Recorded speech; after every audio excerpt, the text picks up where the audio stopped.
Avevo 12 anni quando chiesi a mio padre sarto di cucirmi una tuta da meccanico. Erano gli anni 60, noti per i cambiamenti di valore, ruoli, concezioni del sociale. I media diventavano i protagonisti del quotidiano ed agivano sulle scelte comportamentali della società. Guardavo mia madre rassegnata, perché da che mondo è mondo, i mestieri sono degli uomini. Ho provato a dire no all'uncinetto e ho scelto un altro strumento per me, più creativo: la punta d'acciaio per incidere. Con queste parole parla di sé Luciana Nespeca, svelandoci gli inizi della sua passione per l'arte e il suo anticonformismo verso quella società che la voleva dedita a lavori prettamente femminili. Luciana Nespeca nasce a Roccafluvione nel 1949 e dopo il diploma in arte applicata si laurea prima in sociologia e in seguito frequenta i corsi per tecniche incisorie a Urbino, Pomezia e Matera, specializzandosi in questa disciplina.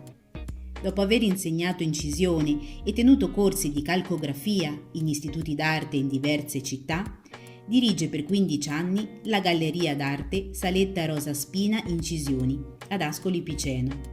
Nel corso della sua carriera ha partecipato a innumerevoli esposizioni collettive in Italia e all'estero, con opere oggi esposte in prestigiosi musei nazionali ed internazionali.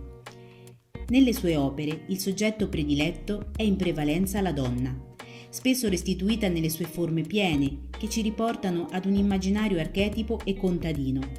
E una donna pensierosa occupa l'intero spazio dell'incisione dal titolo Hic et Nunc, conservata in Pinacoteca, opera che si inserisce nel primo periodo della produzione grafica, che comprende acqueforti, xilografie e acquetinte, tra cui le varie versioni di Prigioniera di guerra e L'elezione di Miss Universo, opere degli anni 70, dove scorgiamo una certa adesione alle lotte femministe.